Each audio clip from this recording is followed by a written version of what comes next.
My students are going to be making podcasts for the next couple weeks. Have fun. Honestly, have fun. And find a topic that you really like. For me, I did it with a brother, basically like my brother. Find someone. I tried it out by myself at first, and I didn't like it too much. Like it was, it was like just having a conversation with myself, Yeah, so you want somebody to bounce things off of. Yeah. So it's always good to have that person you can, have a conversation with. Or if you're going to do it by yourself, kind of do what you do and kind of have, like a guest or something like that. It's always better that way. But I would say find something that you are interested in, something that you could just talk, and just doesn't even matter what it is. Right. I was hesitant on the whole podcasting thing. I always wanted to do it, but I'm like, showing my face. I don't know about all that. And what helped me with it was Instagram Live.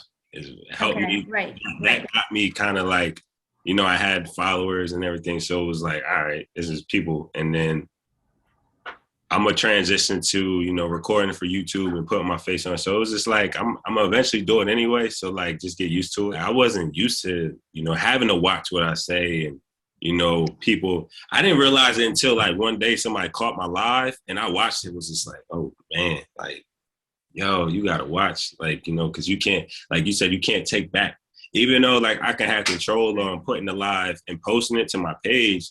I can't during that moment. A lot of times I found out a lot of people record me as soon as I get on there. They're screen recording me. And, so it's like, oh, snap. So if I say something on accident that I shouldn't have really said, not on accident, but if I said something I shouldn't have said at that time, I can't take it back, like you said. So it does become, like overwhelming, and it kind of gets to a point where it's like, I don't even want to go live no more. I don't want to do this. I don't want to have to worry about what I'm saying or what I'm doing and things like that. You got to talk about Teen Mom. Okay. You're not on the show. I respect that.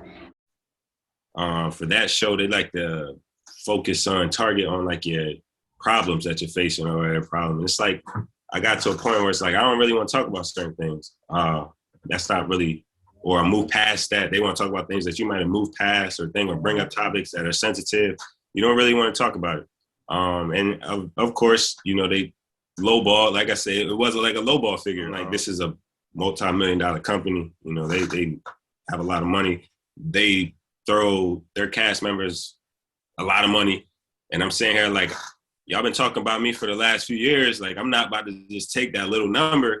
And I know that, my name has been talked about. I have fans that want me on the show. So I'm like, no, I'm not going to just take very small to what I know I could at least, I could touch a higher number for something. Your average person can work a year and get what they offered me. Right. With the same amount of stress. Right. So to me, I'm like, what's the point? Like, if I can make the money by working a regular 9 to 5, had the same amount of stress that's going to come with this, why would I take it? It's not really worth it. So to me, the struggle is the co-parenting, right? That's what the struggle of the show is. And I want to talk about that because I grew up in a household where I would say it was a co-parenting fail. Co-parenting, like you said, is probably the biggest challenge I probably faced in like the most recent, besides school and just life after school. But like co-parenting has been like so different to me because growing up, like I had both parents, not in the same household, but I had both parents, and my parents got along for the most part for me. So it was a little different, like going in this situation. I'm like, I'm not used to this. Court got involved and things like that. I was never a product of like a kid in court. So this was all new to me. But really what it come down to is like, to me, I learned is feelings. Feelings getting involved in co-parenting is probably the biggest problem I see. Because sometimes, you have feelings for the other person and the other person don't have feelings for you, or, they get their emotions too involved in situations where instead of doing what's best for the kid, they're doing what's best for them or how they feel and things like that. And that's, I feel like every person, almost every parent can relate to in a sense, not every parent is mature enough to be like, I'm going to put my feelings aside for my kid. No, I'm not doing it. That sounds crazy. And it happens. And it takes time. Like I can admit it myself. Like just because I was angry at my kid's mother or whatever kid, I was angry. I didn't make the best decisions or whatnot. I did decisions that's basically based for me and not what's best for my child. Based on emotion. Yeah. But that's just a learning, I was young, I was kind of young, having my kids. I was 23 when I had my first son. So, and it was just different. I didn't really have much to like go off of, besides my mom and them. But I'm like, how can that wasn't really an example, besides they were basically like they didn't really communicate, my parents, It was more so if I did something wrong, I might call my dad and be like, yo, talk to him, this and that. But I didn't have what a successful co-parenting relationship should be to really model after. My generation, the parents stayed together for the sake of the kids. They thought that it would be best that they had two parents under the same household, even if they didn't like each other. But we're going to do it for the kids. So that's how they did it back in the day. There's less of that now. Yeah, I say. Now I think the word for that is like toxic. That's the toxic word that everybody likes to use. I had that mindset. I can't lie and not say I didn't have that type of mindset as well. I wanted to be with be with them for the sake of the kids, even if it didn't benefit us and we didn't like each other. I was just like, because I kind of had like an old school mentality, but sometimes you got to do what's best for the kids is doing what's best for you. Right.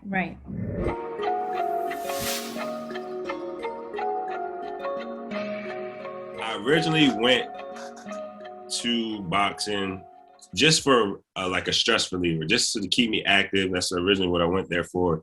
And then as I started doing it, I said, I want to get in the ring at least once. A goal of mine became, I want to get in the ring. I want to box. I want to compete at least one time. But COVID hit and kind of like set all that back, and then and kind of closed the gym for a while. So I kind of just sat there in a slump, like not able to do anything, and competitions weren't doing it yet. And then we got back into it, and then I got injured, and now I'm just kind of trying to make my way back. I still would like to compete at least once, but right now I'm just training when I can until this back heals. How big is exercise for you in terms of like mental health? Big. It's very big, man. It's one of my like ways to get my mind right of anything. Like if I'm stressed or anything, working out has always been my way of just letting go. Whether it be a punching bag or a workout or running, just some type of physical activity to take my mind off whatever I'm stressing about, whatever I'm going through in life. And it always just makes you feel better. And I like the weight train as well. And, I don't know, many people can say like, after you do a workout, you just feel good about yourself. Like you just feel good after you just did a workout. You got some sweat in, or for a guy, you just pump some iron and now you're looking in the mirror, like feeling good about yourself. It feels good.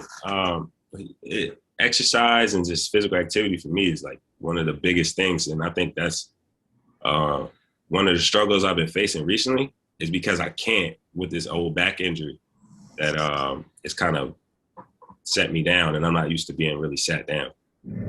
Where did you go to college? Delaware State. And what did you study? Kinesiology. Did you like that? No.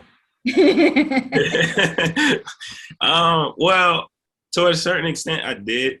But the further I got into it and realized like it was too far in, and I was too far in, like I was almost there to graduate, and I kind of realized like I really don't really want to do this out like if I graduate.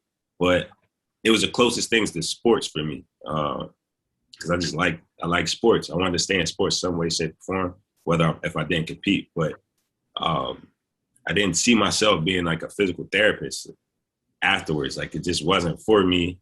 And then you had to go to school more for it. And I kind of checked out after graduating. I'm not going to lie. I just kind of checked out. So I kind of wish like I stuck with business, like, cause nowadays, everything's about business, whether you start your own business thing. So I kind of wish I originally went to school for business, but then when I see math, I seen all the math classes I had to take, and I was like, oh, time to switch. So, but yeah.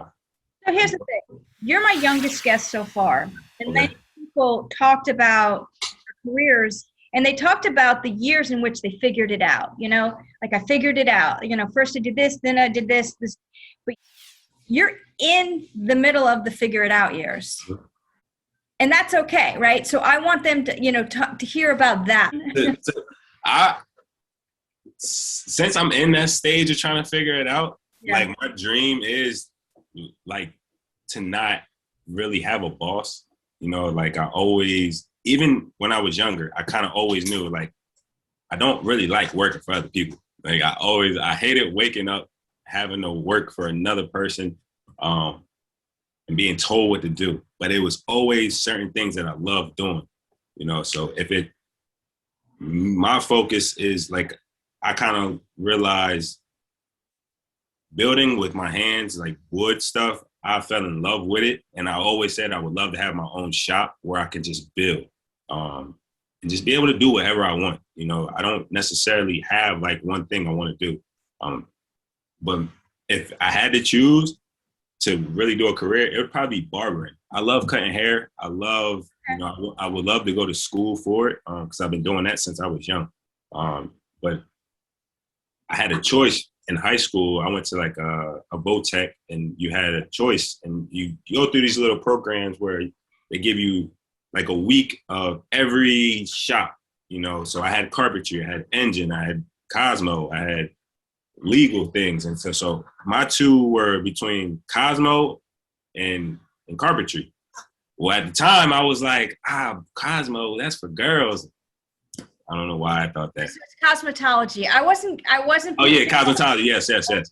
So it was between those two, and I was at the time I'm more like, that's all females, this and that. And then what made my decision was my grandfather he worked with iron. He made things out of iron. So the closest thing to that was wood.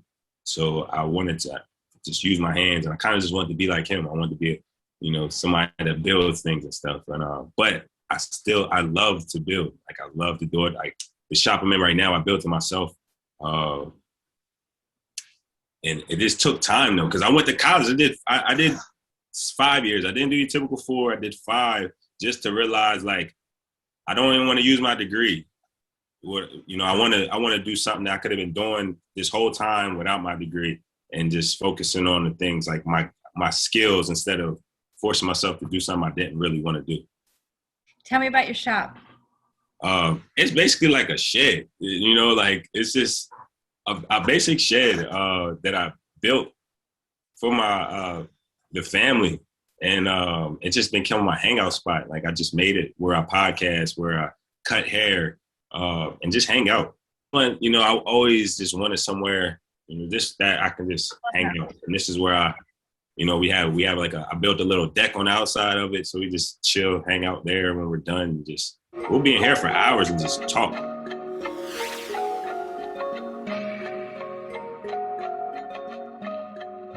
I actually been thinking about some of your questions because you asked me great questions. I even used some when I was talking to my, on our podcast. So they were good questions.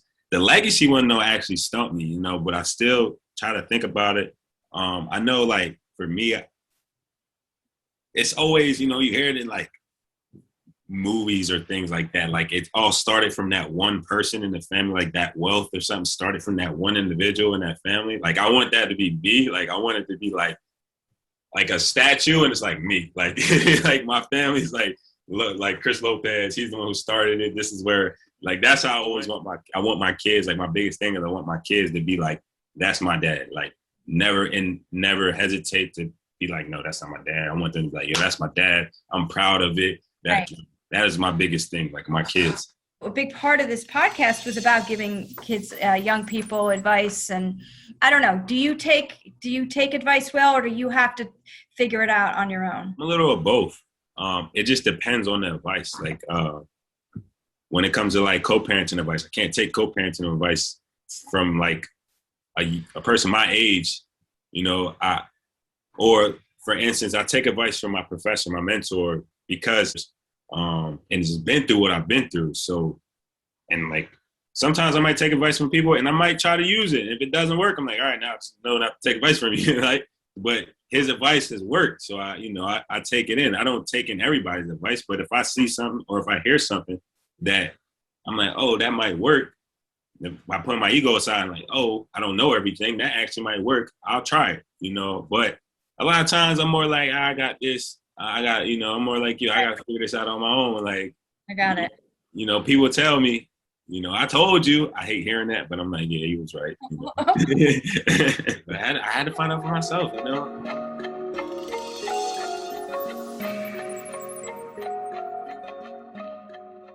It's being more confident in myself at the time. Like I could tell my 8th grade self, I think it was being more confident in myself.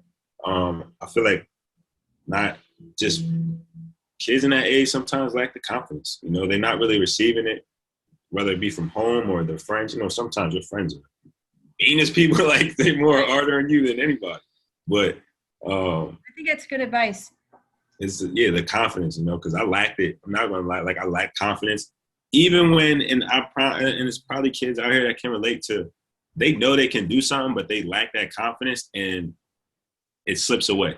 Yeah. And then you allow your opportunity that you could have did very well in, and somebody else gets it, which it is like messes with your confidence even more. Like, dang, I should have did that. Now I just feel like now you're talking bad on yourself and things like that. And you start to just build up this thing on the inside. Like, I don't know. Even even when you do more things, like I know I can do this, it just becomes a pattern, like of just lack of confidence and not doing it, even when you know you can do it.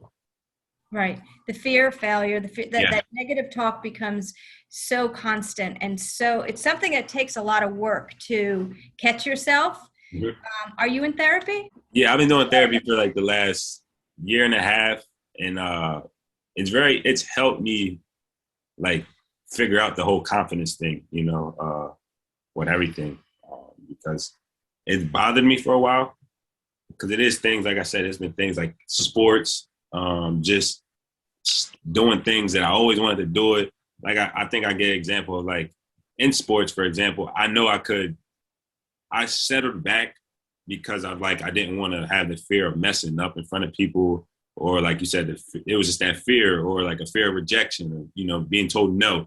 I don't know why hearing no was like the worst thing in the world to me. I don't know why. It was like the worst. Like I was so scared to hear no growing up. Even sometimes now, like you don't want to hear no. It's like, it feels like a bullet. It feels like getting shot with a bullet. Like you hear no.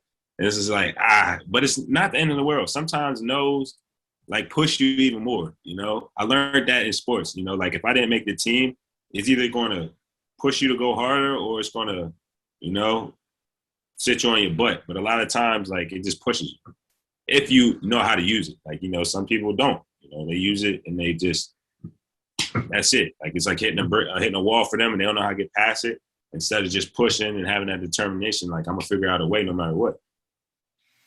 And if you love to do something, you should do it. So for example, if you have, a podcast or whatever it is, and it's not getting the recognition that you want, the likes you want, just keep, if you love doing it, then that's what I'm doing. Like, I'm just, everybody wants that instant, success. They want it. Like, I was one of them. Like, if I do it for a little bit, I should have this. But right. Like, you don't realize, like, in life, it doesn't happen like that. It's not like in these movies where if you do something, it's going to happen. No, sometimes it takes maybe a year, or a month, or 6 months, a year. Maybe it takes 5 years, like it. But as long as you keep pushing, that's what I learned. Like, as long as you keep pushing, eventually something turns around for you. It may not be exactly what you want, but it does go, But like you said, once you find something you love. So what are soul ties? Honestly, like I'm trying to figure that out myself. Like, honestly, I'm still trying to figure that out. Because did I throw you a curveball? Yeah. Like, is that a real thing? Like, you think, and I'm not sure. Because you can, I guess it depends on the person. I don't know. I feel like it's just like a connection between someone, like two people, like very deeply in a sense. To me, I feel like I don't know how to explain it, but it's like where you meet somebody and you feel like you known them for a while, I feel like that has something to do with it. Because like you meet certain people, and it's just like I feel like I know you for so well. Like I'm comfortable with you. Like it's different than this other person. You know, it's different. It's a little different. I do feel like even friends. I think you can have soul ties with friends. It's just the way, like I said, you just click with somebody, and it's just like y'all have this thing where it feels like you're just comfortable with them. You feel like you've known them for a while. But I don't necessarily know the full definition of it, but you know. All right, we got some random questions, randoms. Okay. Are you a good gift giver? Oh yeah, when I give a gift, I really think about it. So that's how I am. I really think about my gifts when I give it to somebody. I don't really go for price unless I'm like, oh, they might like that and it's expensive, you know, but I'm more like, I try to think, what do they like? You know, like what is something that they wouldn't expect me to get them that they're going to love? Right. That's more of me, or my time. I love to give people my time. You know, that's my way of showing like I love you. Like if I give you my time or make time for you. Right. So when it comes to gifts, do you think people appreciate that? Do people really get it that your time is valuable? And sometimes no. Honestly, not all people. It just depends on the people. I guess they got to know you to understand it though. If they don't necessarily know you, that they don't understand time is, you know. Like people sometimes take advantage of time. They think, oh, I got tomorrow. Are you organized? That's hit or miss. Hit or miss. Sometimes, but not all the time. I wish I was more organized, if that's better for you. It's the key to everything. It's the key to success in my opinion. I wish I was a little more. I thought this was pretty cool. You do monthly goals, was it? Or I try to do all of them. I try to do weekly, monthly, yearly. I try to do all of them. The weekly, it's kind of hard because like weekly is like a to-do list to me. It's like try to do this, and that. But like monthly, I try to have something that I want to accomplish each month. But when you get in your little slump sometimes, you know, you don't even want to do your goals. I'll be very honest with you. Sometimes you hit that like, this is too much. And you just kind of, put it off. But it is always good to have them because once you focus back in, it's like, all right, let's get back on track. Right now I'm reading if you heard it, it's called The Seat of the Soul. I read it. I read it years ago. I'm currently reading. I had it for so long and I always looked at it. And then I'm like, you know what? I just picked it back up and started reading. Once you start to kind of understand things a little more, like I'm not really an overthinker when it comes to things. Just depends on what mood I'm in, you know. But like the more I read and things, like when I come at like The Seat of the Soul has got me looking at things so much differently. Yeah. Like that's why I love books because they kind of open your mind to different things and kind of show you like what you're tripping about is not really worth it in a sense. Not saying that some things aren't worth tripping about, but you know, not to overthink. You know, sometimes you overthink and it just puts you in a whole bad place. So I try not to be that person because I felt like I was at one point. And what ends up happening is you create this whole other reality that isn't even real, right? Mm-hmm. It's like you be stressing about something that hasn't even happened. Is there a tax for speaking the truth? It's like, is there a price to pay? Sometimes. You really pay it? Yes. You know, if I have to pay it, like, yes. You know, like, if they need it, if they need the truth, which a lot of times people do. And they may not like what I say, but I'd rather go out knowing I told you how I really felt and you hating me for it, even though I know it was the best thing for you. Right. Which sometimes is the hardest thing to do because you know, like, once I say this is going to change things. Like, all right. Lope. Yo, that's what they call me. Thank you for being on today. Thank you for speaking to my students. I think you've got a bright road ahead of you. I can't wait to see what you do. I hope you keep up with the podcasting. I think you have a true gift there. So, just keep doing what you're doing. Thank you. Appreciate that.